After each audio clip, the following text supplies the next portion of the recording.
आखिर जगन्नाथ भगवान को क्यों लगाया जाता है खिचड़ी का भोग? हर साल आषाढ़ मास की शुक्ल पक्ष की द्वितीय तिथि को पुरी के जगन्नाथ मंदिर में रथ यात्रा निकलती है। रथ यात्रा का यह सालाना उत्सव 9 दिनों तक चलता है।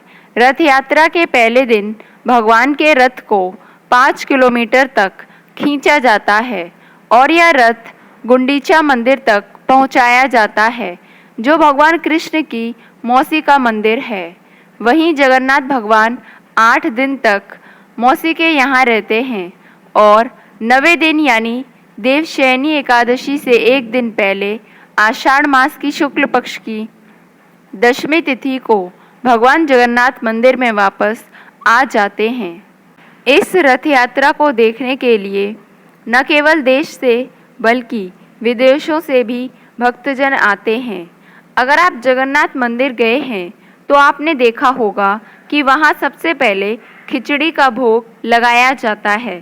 दरअसल इसके पीछे एक कथा बताई जाती है।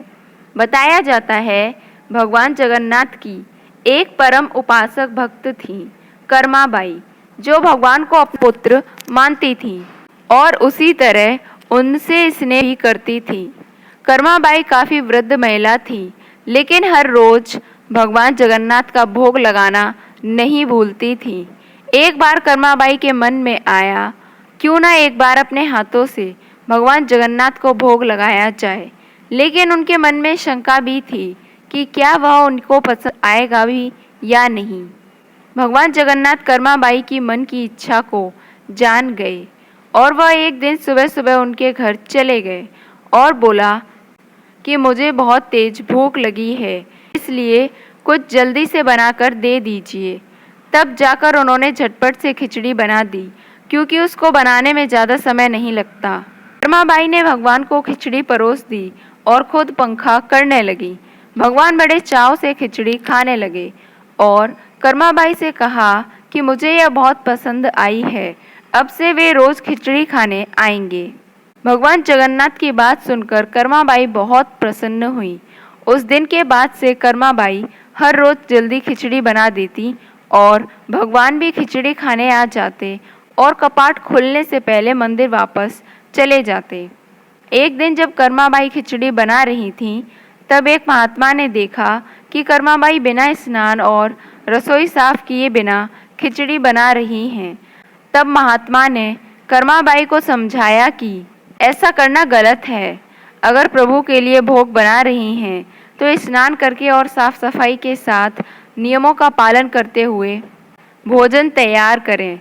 महात्मा की बात कर्माबाई को समझ में आ गई। अगले दिन भगवान जगन्नाथ कर्माबाई के यहाँ पहुँचे और खिचड़ी का इंतजार करने लगे। क्योंकि कर्माबाई स्नान व साफ सफाई पर ध्यान दे रही थीं और नियमों के तहत भोजन तैयार कर रही थीं, ऐसे में भगवान ने जल्दी जल्दी खिचड़ी खाई और बिना मुंह धोकर चले गए, क्योंकि कपाट खुलने का समय हो चुका था।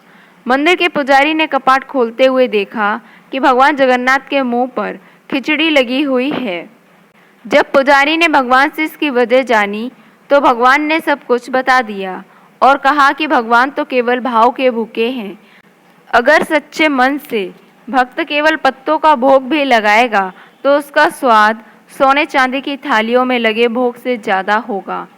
जो स्वाद भक्त के भाव में होता है वह 56 भोग से कई ज़्यादा होता है। जब यह बात महात्मा को पता चली तो उसको बहुत अफसोस हुआ और उसने कर्माबाई से माफ़ी भी मांगी और कहा कि जैसा तुम भोग लगाना चाहती हो वैसे ही लगाओ। महात्मा ने कहा कि भगवान को तो केवल आस्था व श्रद्धा चाहिए, इससे बढ़कर कोई और नियम नहीं है ईश्वर को प्राप्त करने के लिए। कुछ दिन बाद कर्माबाई ने शरीर को त्याग दिया। उस दिन पुजारी ने मंदिर के कपाट खोले तो देखा भगवान जगन्नाथ की आंखों से आंसू बह रहे थे। पुजारी ने पूछा, भगवान आखिर हुआ क्या है, आप रो क्यों रहे हैं? तब भगवान जगन्नाथ ने पुजारी से कहा कि आज मेरी माँ कर्माबाई इस लोक को छोड़कर मेरे लोक में आ गई है। अब मुझे खिचड़ी कौन खिलाएगा? जिस प्रेम से खिचड़ी बनाती और मुझे खिलाती थी, अब ऐसा कौन करेगा? तब पुजारी ने कहा कि हे प्रभु, हम आपको आपकी माँ की कमी को महसूस नहीं होने देंगे। आज के बाद से आपके लिए सबसे पहले खिचड़ी का ही भोग लगाया जाएगा। इसके बाद से भगवान जगन्नाथ के लिए हर रोज़ खिचड़ी बनाई जाती है और उनका भोग लगाया जाता है।